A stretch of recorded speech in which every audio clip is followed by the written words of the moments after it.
Olá a todos, sejam bem-vindos ao ADEC TV, um programa da Assembleia de Deus Caratinga. Eu sou a Carol Sackler e é sempre um prazer estar aqui com vocês e que a paz do nosso Senhor Jesus Cristo esteja sobre a vida de todos vocês. Hoje nós estamos aqui no nosso podcast com um convidado muito especial, o pastor Eduardo Lopes. Ele é pastor-presidente da Assembleia de Deus de Três Lagoas, no Mato Grosso do Sul. Ele é servo do Senhor, né? Ele é casado com a irmã Paola, pai de 2 filhos, Eduardo Júnior e Giovana. Isso mesmo. Pastor, seja bem-vindo. Segunda vez o senhor em Caratinga. Muito bem-vindo novamente a Caratinga, a Minas Gerais. Muito bem. Irmã Carol, muito obrigado pela saudação de bem-vindo. Uma alegria poder estar no podcast da Igreja de Caratinga, que é um sucesso já ao longo dos anos. E sem sombra de dúvida, uma alegria estar nessa igreja pujante e esse ministério tão vivo, né, e tão cheio de Deus. Para mim, é uma satisfação inenarrável estar com vocês. A gente está aqui para falar, né, de chamados, propósitos e finais. Quando Deus fecha os ciclos, né? Nós vamos falar hoje sobre o chamado. Qual que é o nosso propósito aqui? Quando olhamos para a Bíblia, irmã Carol e todos que estão nos acompanhando, entendemos que Deus, em sua soberania, em seu poder imarcessível, em sua glória indizível, Ele é um Deus que revela propósitos, que tem projetos, e esses projetos e esses propósitos são evidenciados e feitos através de seres humanos, que são chamados por Deus para uma obra. Biblicamente falando, nós temos 2 chamados primordiais. O primeiro, o chamado para a salvação. Sim. Em Cristo todos somos chamados para sermos salvos. Obviamente que Deus respeita o livre-arbítrio, mas como Paulo escreveu a Timóteo, a vontade de Deus é que toda a alma seja salva e chegue ao pleno conhecimento da verdade. Então o chamado para a salvação é primordial em Cristo. Paulo escreveu a Tito, no capítulo 2, versículo 11, porquanto a graça de Deus se há manifestado, trazendo salvação a todos os homens. Então somos chamados para sermos salvos em primeira instância. E o motivo de sermos chamados para ser salvos, né? Qual que é o motivo de Deus? É João 3,16? Porque Deus amou o mundo de tal maneira que enviou, que deu, que presenteou a humanidade com seu único Filho, para que todo aquele que nele crê não pereça, mas tenha vida eterna. É o texto áureo da Bíblia. E é o motivo de Deus, é o motivo de Deus chamar os homens para a salvação, é amar-nos de forma que chega a nos constranger. E depois de sermos salvos, Deus então nos chama para tarefas, que nós chamamos de ministério. Não é? Paulo disse aos Efésios, capítulo 4, versículo 10 adiante, que ele mesmo deu à igreja uns para apóstolos, profetas, evangelistas, pastores e mestres. São os 5 dons ministeriais e, além disso, os chamados específicos, cada um para uma tarefa. E esse chamado, que é revelado pela graça, nunca é por mérito, né? Deus chama por graça, favor e merecido. Então, aqueles que são chamados, uma vez salvos, agora para o ministério, para o trabalho, devem entender que essa tarefa é sublime. Servir a noiva do Cordeiro, servir a igreja, é uma tarefa sublime. E o chamado tem começo, meio e fim. Porque nós somos finitos. Nunca podemos conceber em nossa ideia, em nossa mente, que somos eternos enquanto estamos na terra. Somos eternos no céu. Na terra, há tempo para nascer e tempo para morrer. Obviamente que falar de morte é algo meio traumático, porque o ser humano não foi feito para morrer. Mas hoje ela é natural. Mas é o caminho de todos os homens. É natural que eu falo, todos vão passar. Claro. Esse minuto que nós estamos vivendo agora, irmã Carol, nós nunca mais viveremos ele. Nunca mais. Nós viveremos outro. Sim. Mas esse, nunca mais. Assim como um rio que passa debaixo de uma ponte e vai desembocar no mar, nunca mais aquela água passará naquela região. Ela vai desembocar no mar e assim também é a vida. E felizes são aqueles que entendem isso. O salmista Moisés orou no Salmo 90, né? Senhor, ensina-nos a contar os nossos dias, de tal maneira que alcancemos corações sábios, o discernimento do seu tempo. Saber que tem começo, que tem meio e que tem fim. O salmista orou: Senhor, abençoe minha entrada e a minha saída. Mas antes de sairmos no exercício do ministério que tem começo, meio e fim, devemos exercê-lo com muita dignidade, com muito compromisso e sempre preparando as novas gerações, que foi o que ensinei hoje. Paulo vai ser decapitado, mas Timóteo vai continuar a obra e será pastor na cidade de Éfeso. E, pastor, em relação a esses propósitos e chamados, às vezes nós temos muita dificuldade de entender qual o propósito, qual o chamado. Às vezes nós temos Deus nos deu e a gente quer exercer o outro. E como que funciona isso tudo na Bíblia? Porque realmente, se eu tiver num chamado diferente daquele que o Senhor me deu, eu acho que ele fica meio estagnado. Claro, você não vive a essência e o propósito da sua existência. Por exemplo, nem todos serão Paulo. Sim. Mas para que houvesse Paulo, precisou ter um Barnabé. Precisou ter um Barnabé. Hoje nós vivemos um tempo muito complicado, onde muita gente pensa e percebe de forma equivocada e errônea que ministério é para fama, é para evidência. E Deus não nos chamou para ser famoso, Deus nos chamou para ser fiéis. Para ser fiéis. Comprometidos com o reino. Evidência, fama, isso são coisas terrenais. Então, por exemplo, se não for Paulo, seja um Barnabé. Se não for um Barnabé, seja uma Dorcas. O grande desafio desse tempo é entendermos qual é a nossa essência. E como que eu entendo isso? Aquilo que me traz paz, aquilo que me completa. Porque um homem chamado por Deus, irmã Carol, uma mulher chamada por Deus, seja qual for a sua função, Sim. ele vai ter paz no exercício do seu ministério. E não adianta querer ser aquilo que Deus não quer que você seja, porque isso não vai te trazer paz. Então, acredito que a explicação mais correta sobre esse tema é aquilo que te traz paz, é aquilo que te completa, é aquilo que satisfaz o seu coração no exercício da sua função. E você faz com alegria, esse é o seu chamado. Esse é o nosso chamado. Sim, e quem nos sem capacita é o Senhor, né? Sempre. Sempre, porque eu fico vendo a minha caminhada. É o que o senhor falou, eu não me imagino, eu tento imaginar a Carolina, sem Jesus ter alcançado. Ok. Hoje. Eu falei assim, nossa... É inimaginável. É inimaginável. Eu falei, que tipo de pessoa seria? Eu fico pensando, Senhor, eu não gosto nem de imaginar. Nem de conjecturar. A minha prepotência, a minha vaidade, como que seriam hoje? Claro. Isso tem mais ou menos 10 anos. E ainda olha que eu me considerava uma pessoa boa. Ok. Hoje eu vejo... Nossa, eu não era fácil. É. Então, assim... se a gente não prestar atenção, né, no Espírito Santo, na voz, que ela é muito suave... Claro. A gente pode se perder nesse caminho, né? Sem sombra de dúvida. E eu gostei da sua afirmação, que toda essa capacitação, ela vem de Deus.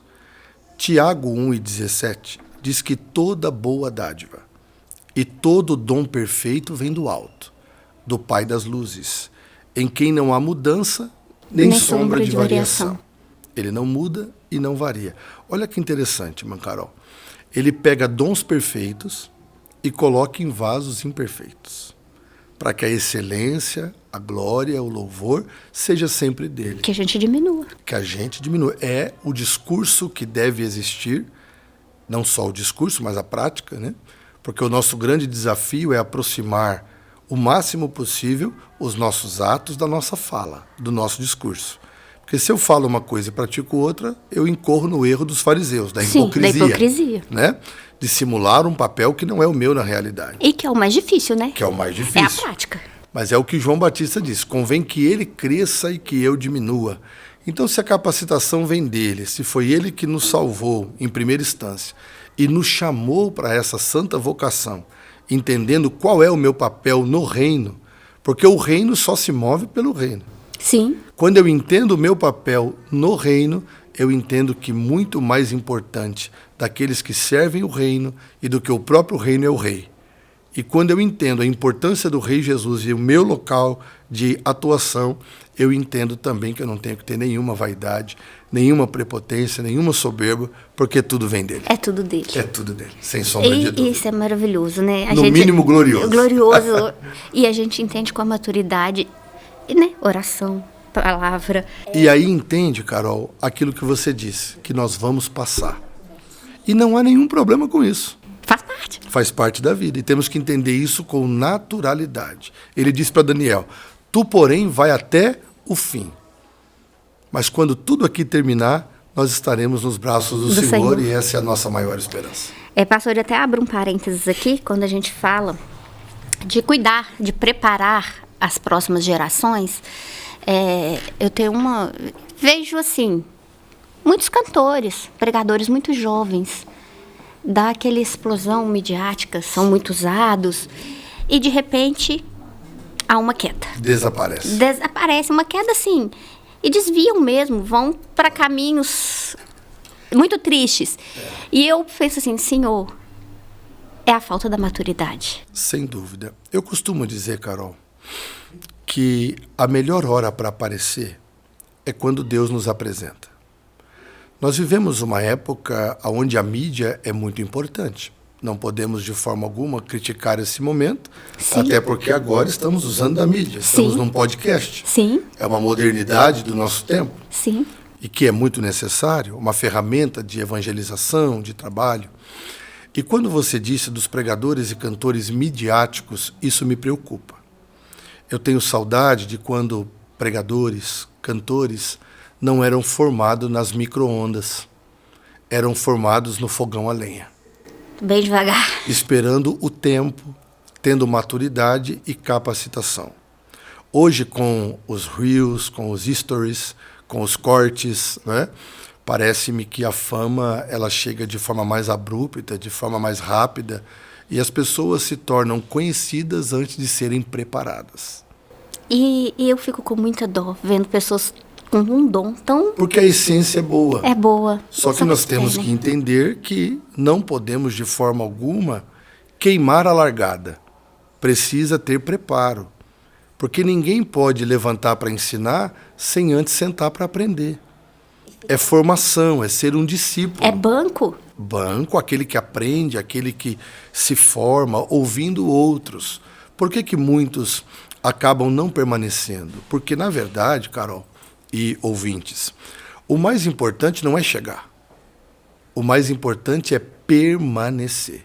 É o mais difícil. Porque se foi Deus que te plantou, árvore plantada por Deus ninguém arranca.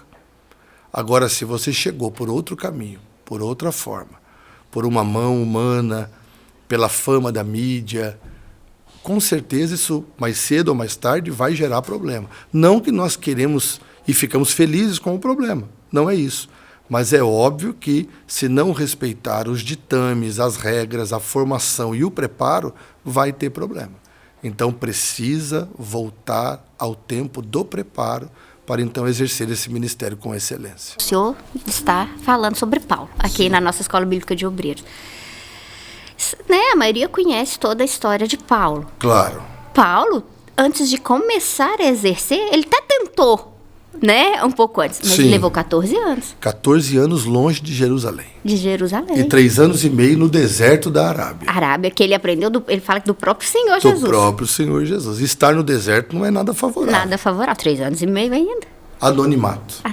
Porque a gente lê a Bíblia rapidamente, as pessoas acham que o ministério do Paulo foi assim. Ele teve relâmpago, a queda em Damasco, relâmpago, né? Ficou cego, e a escama caiu e ele começou. Fez um Reels, um story e ficou famoso. Ficou famoso. É verdade. Levaram 14 anos. 14 anos. Longe de Jerusalém. Longe de Jerusalém. Então, esse tempo, Carol, nós podemos até abordar, e esse podcast é muito assistido, tem uma audiência muito boa, que anonimato não mata. Anonimato é preciso. Preciso. É um preparo. No tempo onde todo mundo quer ser visto e parece que o anonimato é algo maléfico, mas não é, é benéfico. Esse negócio não é que Deus vai soprar o meu nome, que eu vou ficar conhecido, não é a proposta do Evangelho. O Evangelho não é o nome do pastor Eduardo ou da Carol ficar conhecido. É o nome de Jesus ficar conhecido através do Eduardo e da Carol. E acho que muitos homens de Deus, no meio, uma boa parte, perdem essa essência. Perdem essa essência, porque se acham mais importante do que o reino. Eu perguntei a um pastor, Um pastor nosso, ele é um pastor muito respeitado na região, não sei se o senhor já falar, Jander Magalhães. Conheço, meu grande amigo. Inclusive, abraço, pastor Jander. Pastor Jander, né? Lá pregador proeminente da Assembleia de Deus de Ipanema, aqui, Isso. pertinho, né? O pastor é de casa também, é da família Claro. aqui. E esses dias escutando com ele, falei, pastor, Jander, a gente vê, né, fora jovens, mas grandes pastores, homens que realmente eram homens de Deus. Sim. Se perdendo no meio do caminho, tendo quedas, com coisas horríveis. Que envergonham mesmo a gente, o evangelho, o nome de Cristo, vexatórias, né? Não que nós estamos livres disso, pastor, mas o que o senhor acha que é o maior problema? Aí ele falou assim, olha, irmã Carol, perder a essência de Cristo. Eu concordo com o pastor Jander em gênero, número e grau, irmã Carol. E quando perde a essência, geralmente perde a essência por causa do orgulho. Orgulho, vaidade. Há uma frase que precisa ser dita e ela deve ser sempre repetida para a nova geração. A humildade faz com que os homens se pareçam com os anjos, mas o orgulho transformará anjos em demônios. Nunca podemos esquecer que quando nos orgulhamos de alguma coisa, principalmente no âmbito ministerial, nós já estamos contaminados com o vírus luciferiano. Eu falo, esses dias eu falei com uma amiga minha, eu falo assim, às vezes um filho chega, né, tirou um total numa prova, e eu falo, não, eu tô muito orgulhosa de você. Eu não vejo coisa boa na palavra orgulho. Sim. O orgulho não é bom de nenhuma forma. Vamos trocar o orgulho pela alegria? Pela alegria, estou muito alegre, estou contente, parabéns. E ela depois falou assim, olha, você me falou aquilo, eu tenho vigiado. Porque realmente a palavra orgulho, ela não é uma palavra boa. E você foi precisa, porque o orgulho é um pecado terrível. Porque o orgulho me faz sentir melhor do que o outro. Melhor do que o outro. E não é a essência do evangelho. A essência do evangelho é considerar o outro superior a você. Essa é a essência do evangelho. Tá lá. E pra gente, né, nós vamos citar alguns exemplos na Bíblia, né, de ministérios. Claro. Paulo lá também, né, em 2 Timóteo 4:7, ele fala, eu encerrei a minha carreira. É lindo esse texto, inclusive é o tema que eu estou trabalhando com vocês na escola bíblica, porque Paulo está preso. Está preso. Na prisão mamertina, uma prisão abaixo do nível da rua, fria, fétida, com ausência de iluminação, sofrendo por um crime que ele não cometeu, uma narrativa falsa. Ele está acusado de ter colocado fogo em Roma e ele não fez aquilo. E ele deixa claro, escrevendo a Timóteo, eu vou sair daqui para morrer, mas eu combati o bom combate, eu acabei a carreira e guardei a fé. Então isso é, no mínimo, muito instrutivo, né? Porque há um caminho para ser percorrido, há uma carreira para ser terminada, e nós precisamos entender que quando terminamos, nós podemos partir, mas a obra continua. E se você olhar a história de Paulo, você acha assim, que foi um fracasso porque ele ia ser decapitado? Não, pelo contrário, ele ia ser coroado. Coroado. E eu disse agora no final da matéria, e isso também é emocionante, porque ele morre decapitado. Mas ele disse assim, eu vou receber uma coroa de glória. A coroa ali é Stéfanos, na língua grega, era a coroa dada para os vencedores das modalidades esportivas. Havia também a coroa real, que era diadema na língua grega, né? Mas no Stéfanos é a coroa para o vencedor. Mas o interessante, parece paradoxal, que ele vai perder a cabeça, né? E coroa põe na cabeça. Mas obviamente que ele já havia ensinado sobre isso, que aquilo que é mortal se revestirá da imortalidade. Aquilo que é corruptível se revestirá da incorruptibilidade. Então, no novo corpo, tem cabeça e tem coroa. Troca-se a cruz pela coroa, tem recompensa. Pastor, nós vamos para um breve intervalo, né? Mas antes de ir, eu quero falar, né, do nosso parceiro, né? Nós somos patrocinados pelo Café Luvisoto, tá com a gente aqui na ADEC TV. É um café maravilhoso e da nossa região, né? Que é melhor ainda. Então, daqui a pouquinho a gente volta.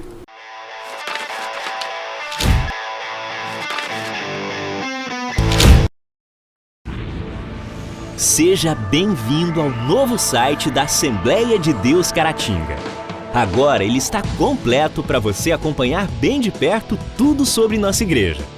Nele você encontra um pouco de nossa história, onde nós estamos, nossos horários de cultos e endereços de nossas filiais. E ainda você poderá fazer seu pedido de oração, sua contribuição, acompanhar nossas notícias, entrar em contato conosco e muito mais.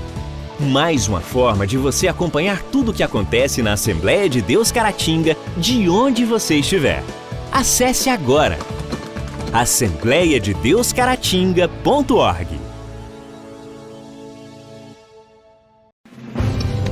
Uma verdadeira história de fé, renúncia, desafios e conquistas. Você irá se emocionar e extrair lições extraordinárias da biografia de um dos mais expressivos líderes do movimento pentecostal no estado de Minas Gerais. Recomendada por influentes líderes cristãos. Adquira agora mesmo Ari Coelho, um legado de fé, e descubra detalhes de uma história de vida que pode transformar a sua. Um produto com a qualidade CPAD.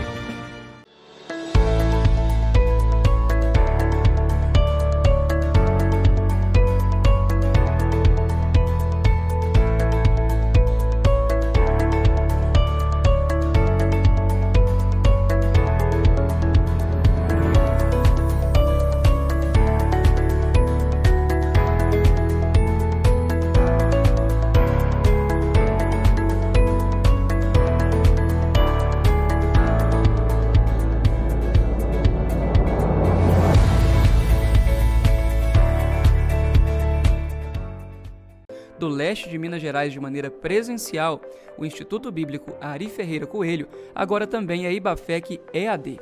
A modalidade do ensino à distância não perde em nada e oferece seu curso de formação em teologia com as seguintes disciplinas: liderança cristã, administração eclesiástica, história das religiões, introdução à psicologia, cristologia, fundamentos do Antigo Testamento, fundamentos do Novo Testamento, geografia bíblica, evangelismo, discipulado, ética cristã e muito mais. Com a plataforma própria e totalmente intuitiva, você, aluno, acessa o curso do seu computador ou celular, tendo todo o suporte dos professores e a certificação garantida ao final do curso. Já são mais de 30 turmas e mais de 1.000 alunos formados. Agora chegou a sua vez. Aproveite as condições especiais de lançamento. Informações 33 999 12 5953.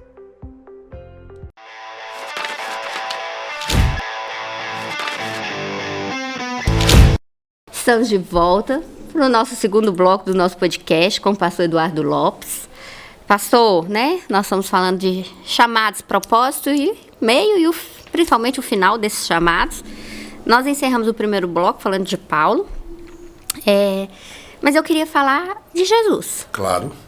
Chamado de Jesus. Vamos lá. O propósito maior do chamado de Jesus era salvar a humanidade. Sem dúvida. Sem dúvida. E lembrando que Jesus começou o ministério dele com 30 anos. 30. Foram 3 anos e meio de ministério. De preparo. De preparo. Isso mesmo. Até Jesus, homem, teve o preparo. Sem sombra de dúvida. Jesus começa o seu ministério e, obviamente, que desde a antiguidade, dos primórdios do Gênesis, Jesus já estava prometido. Que nasceria da semente da mulher, que teria o calcanhar ferido, mas que esmagaria a cabeça da serpente. A maioridade civil para os judeus era aos 30 anos. E também para os serviços sacerdotais, era aos 30 anos. Jesus se prepara, parece até paradoxal dizer que Jesus precisava ser preparado, né? Porque ele é o verbo, ele é o filho, ele é o cabeça, ele é o princípio de todas as coisas, nele existimos e nele nos movemos.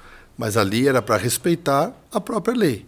Sim. Então, em 30 anos, ele se prepara, por assim dizer, e 3 anos e meio de exercício ministerial. Então, 30 anos de preparo e 3 anos e meio de exercício ministerial, até ele se preparou, né, Carol? Até ele. E o ministério dele terreno findou ali a hora que ele diz, na cruz, está consumado? Está consumado. Na verdade, essa palavra é a máxima do Evangelho, né? No grego, tetelestai. A conta está paga. O véu do templo se rasgou de alto a baixo. Todos os nossos pecados foram pagos com essa afirmação. Está consumado. E o mais interessante, aí eu também já entro em João Batista, Jesus começa o ministério terreno assim que ele é batizado, por João Batista. Sim. Né? E assim que ele é batizado, encerra ali o ministério de João Batista. Isso mesmo. Eu estou errada, pastor? Está coberta de razão. O batismo de Jesus acontece, é algo glorioso, porque a Trindade vai ser manifestada novamente junta. visivelmente. Visivelmente. Porque no Gênesis estão juntos. E audível, né? Façamos o homem à nossa imagem conforme a nossa semelhança. E no batismo está o Pai, o Filho e o Espírito Santo. Esse é o meu Filho amado em quem me comprazo. Jesus é batizado por João e João ali encerra o seu trabalho.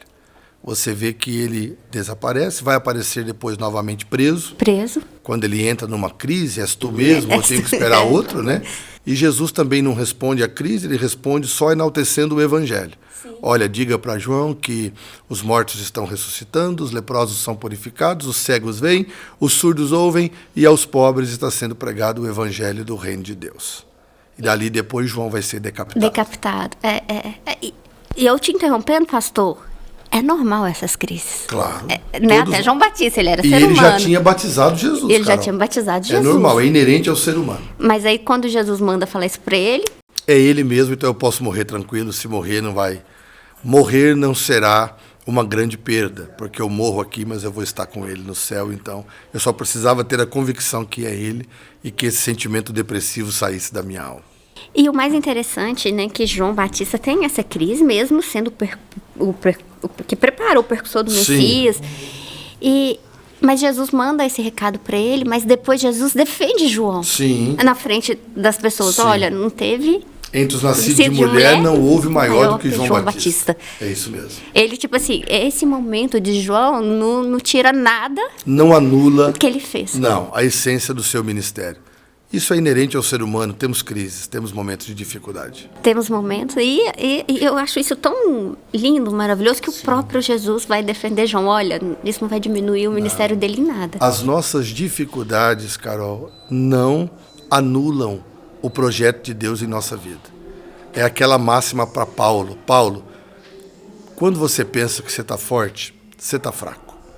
Mas quando você pensa que está fraco, você está forte. O meu poder se aperfeiçoa na sua fraqueza. Deixa o espinho aí, vamos trabalhar com as suas debilidades, mas a minha graça vai se manifestando dia após dia.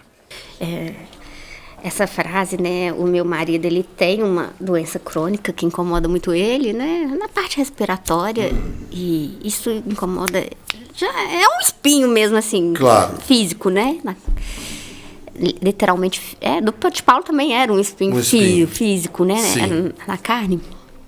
E ele falava assim, o senhor precisa me curar, né? E teve um dia que ele foi num culto, numa das nossas igrejas, não aqui, né? A gente congrega aqui no Templo Central. Okay. E diz ele que foi muito nítido, que o Espírito Santo falou claramente com ele orando, falou assim, olha, a minha graça te basta. Acabou. Assunto encerrado. Assunto encerrado. Eu falei, é porque você precisa desse espinho. Deus não sabe, ele não pode Nós não tirar. Entendemos por quê, mas Deus sabe o porquê.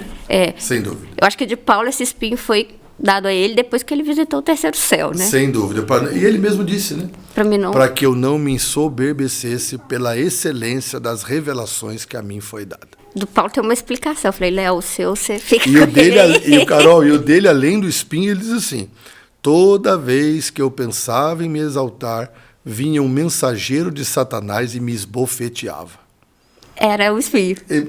O espinho na carne. Então, tem coisa que a gente nunca vai entender terrenalmente. Nunca vai entender, né? Sem dúvida.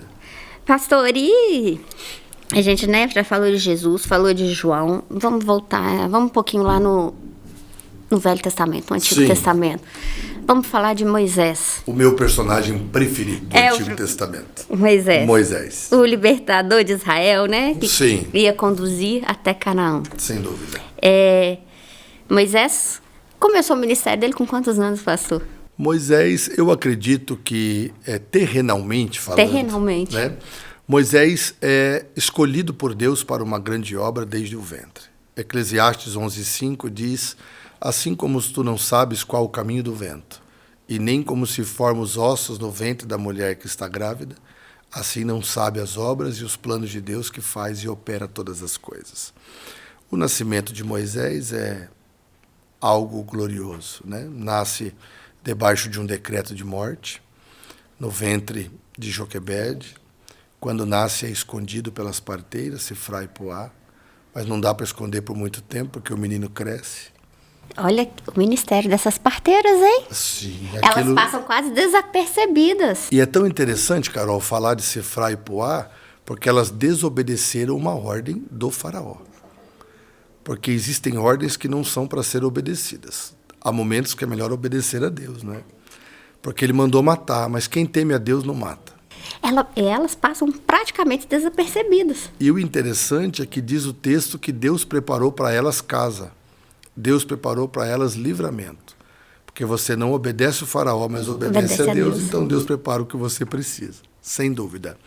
E nasce Moisés, o tirado das águas, cresce no palácio por 40 anos, forma-se em toda a ciência do Egito, se veste como egípcio, come como egípcio, mas tem natureza de hebreu. Quando ele vê um egípcio sendo maltratado por um hebreu, ele defende o hebreu. E aqui fica uma lição gloriosa. Hebreu não mata hebreu. Hebreu defende hebreu. Ele defende o seu irmão, mata o egípcio, usa demasiada força, esconde o cadáver na areia. Nada que é escondido na areia fica escondido por muito tempo. Não tem jeito. A verdade vai aparecer, né? Vai para a região de Midian, onde ele fica mais 40 anos. E ali ele vai aprender quem é Deus. Com seu sogro. Com seu sogro Jetro, vai encontrar com Deus na sarça e mais 40 anos de um ministério glorioso, né? Libertando o povo e guiando o povo até as planícies de Moabe, porque ele não entra em Canaã. Ele não entra, né? Ele não entra na terra prometida. Aí fala do equilíbrio emocional que um líder deve ter. E Moisés diz que ele era o homem mais manso da terra. Manso da terra, diz o texto. Mas num certo momento ele perde o equilíbrio emocional. E fere a pedra. E fere a rocha. A rocha. E a rocha simbolizava Cristo. Então, por isso, ele não entrou na terra. Isso aqui fica uma lição linda também para os ouvintes e para todos nós, né? Deus diz não para liderados, mas também diz não para líderes. E você vai pensar assim, não, mas Deus diz, ele era amigo, né? Ele falava com Moisés face a face. Mas Deus não quebra princípios. Não quebra princípios. Se ele disse não, é não. É não. Então, Moisés... Nem Moisés pode desobedecer o princípio de Deus. E aí ele vê a terra. Só que aqui eu vejo algo glorioso. Sim, Carol, Deus deixou que eu ele posso ainda ver. compartilhar com vocês. Moisés, olha a terra. Olhei, Senhor, mas você não vai entrar. Sobe no monte e lá você morre. Só que no monte da transfiguração, em Mateus 17, lá no monte Tabor, está Jesus, Elias e Moisés. Então a aplicação pode ser assim. Você não entrou na Canaã de baixo, mas você está guardado na Canaã de cima, na Nova Jerusalém. Então está tudo certo. Você só não entrou lá para me dar exemplo para os demais que quando eu digo não é não e ninguém pode desobedecer. Até você, Moisés. Até você. Eu digo não para liderados, mas eu também digo não para líderes. Eu acho isso, assim, é maravilhoso. Maravilhoso. Moisés, a história de Moisés a gente pode dizer que alguns sonhos se cumprem por meio de outros, né? Sim, porque Josué foi quem levou o povo para a terra da promessa e nós voltamos para o nosso tema central. Há momentos de ser chamado para começar e há momentos que vai terminar. Porque, por exemplo, Deus ele tem o homem certo para cada momento da história. Ele precisou de um pastor, de um legislador, de um líder, foi Moisés. Agora ele precisa de um guerreiro para colocar o povo em Canaã. E o guerreiro vai ser Josué. A obra nunca sofrerá detrimento de continuidade, porque Deus tem o homem certo para cada momento da história do seu povo. Josué foi o guerreiro, liderou o povo. Foi um guerreiro. Tomou Canaã. Tão guerreiro que puxou a espada até pro anjo, né? Até... Mas eu falo assim que eu vou usar a palavra falha. Sim. Falha. Sim. Porque são homens imperfeitos. Sim, e claro. Deus deixou as imperfeições de todos esses grandes homens. Sem dúvida. Na Bíblia. Moisés preparou Josué, mas Josué não preparou ninguém, pastor. E isso foi tão triste, Carol, porque o povo sem líder está fadado ao fracasso. Prova disso é que quando Josué morre e não preparou um sucessor, foi um grande guerreiro, um grande líder, mas não se preocupou com a sucessão. Então, quando ele morre, os pecados da nação começam a escorrer como água pelas calçadas, porque vem o período dos juízes, né? 330 anos durou esse período, catastrófico, caótico, de muitas perdas para os hebreus. Por quê? Porque um ciclo vicioso, um povo sem liderança, quando os inimigos invadem os arraiais, eles clamam. Quando a bênção vem, eles se desviam. Então vem o período dos juízes, né, que começa aí por Otiniel, o leão de Deus, e vai até os dias de Samuel, 14 juízes que Deus levanta em Israel. Mas tudo isso porque, obviamente, Josué não preparou uma sucessão.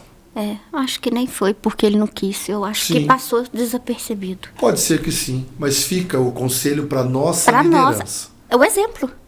Se foi um erro ou se foi um esquecimento, que nós não possamos incorrer nesse esquecimento, porque ele é gravíssimo.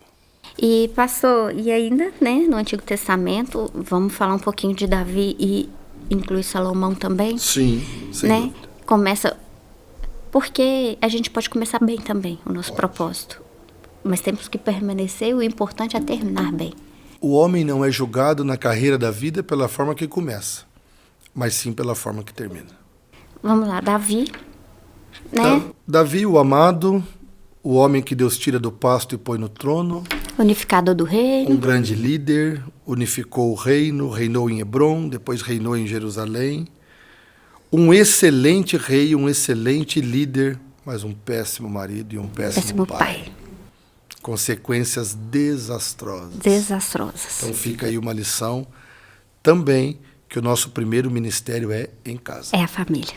Nada justifica, Carol, um ministério, um reinado, uma liderança promissora, pujante, se a família está destruída. Eu acho que um dos grandes pecados, era a fraqueza de Davi, as mulheres. As mulheres. Eu vou até além, Carol.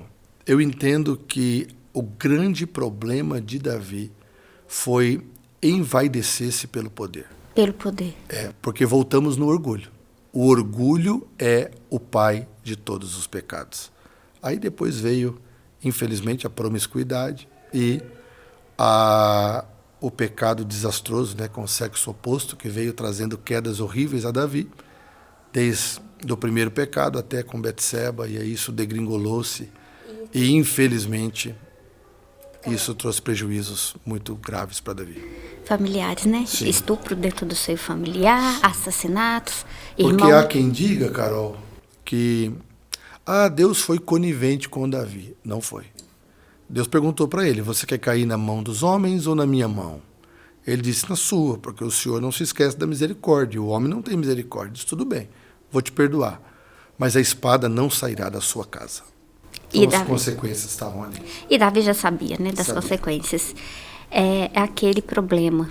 Poder. Acho que tudo começa pelo poder mesmo. A gente nunca se satisfaz.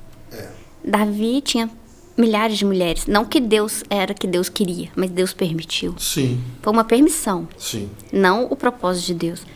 Mas ele nunca estava satisfeito, né? Tanto que aconteceu com Betseba.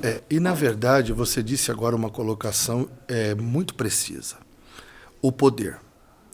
A palavra poder, ela tem que ser muito bem pensada. O homem não pode ter de si uma concepção maior do que ele é. Há uma palavra na língua grega chamada philautos. A palavra philautos é o amor demasiadamente a si mesmo, é o narcisista. Né?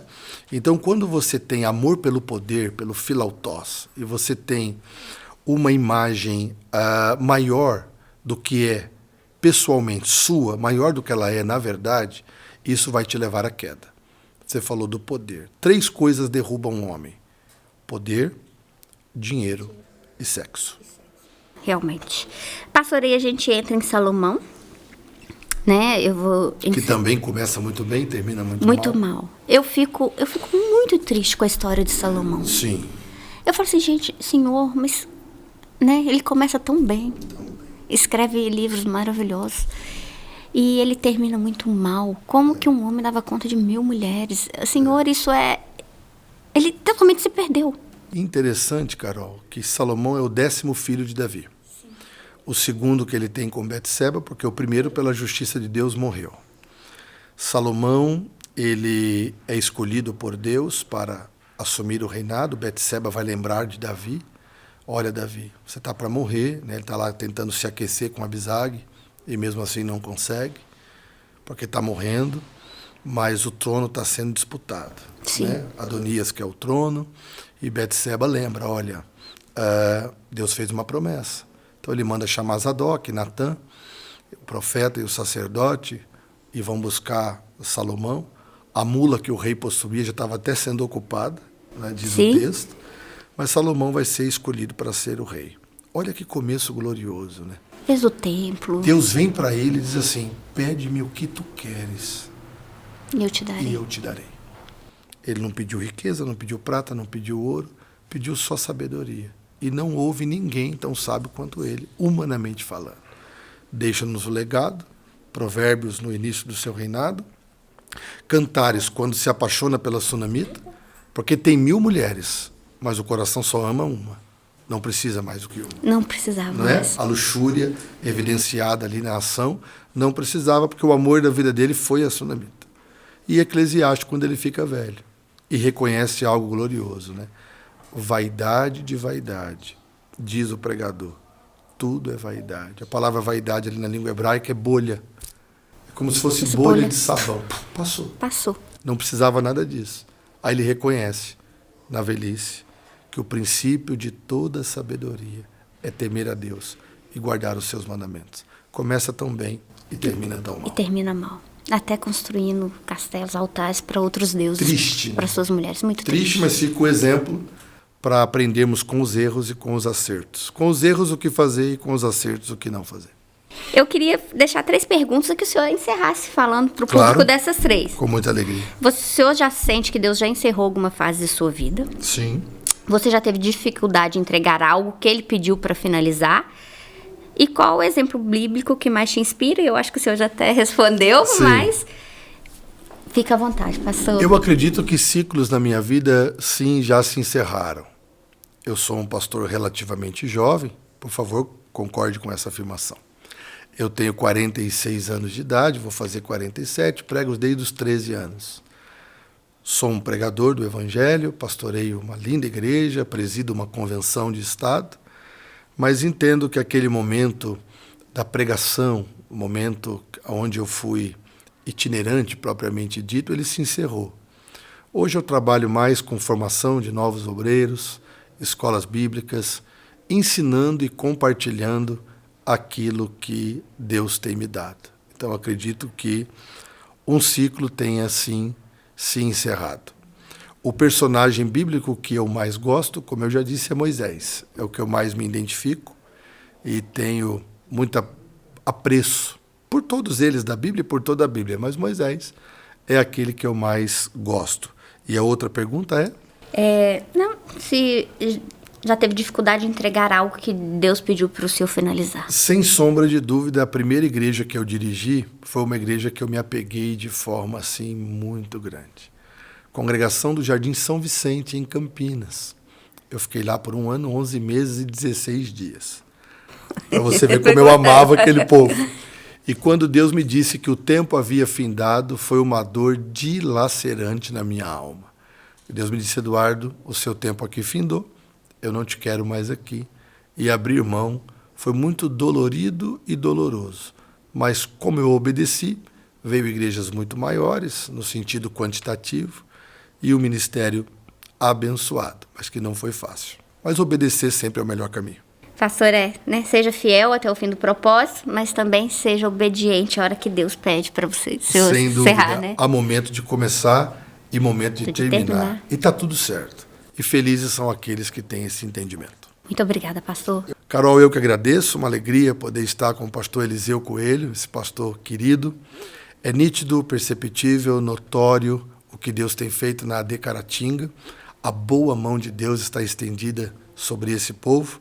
Que Deus continue abençoando, pastor Eliseu, irmã Suzana, todo o ministério da AD Caratinga. É sempre uma alegria poder servi-los e estar com vocês. Obrigada, pastor. Deus abençoe e até a próxima edição.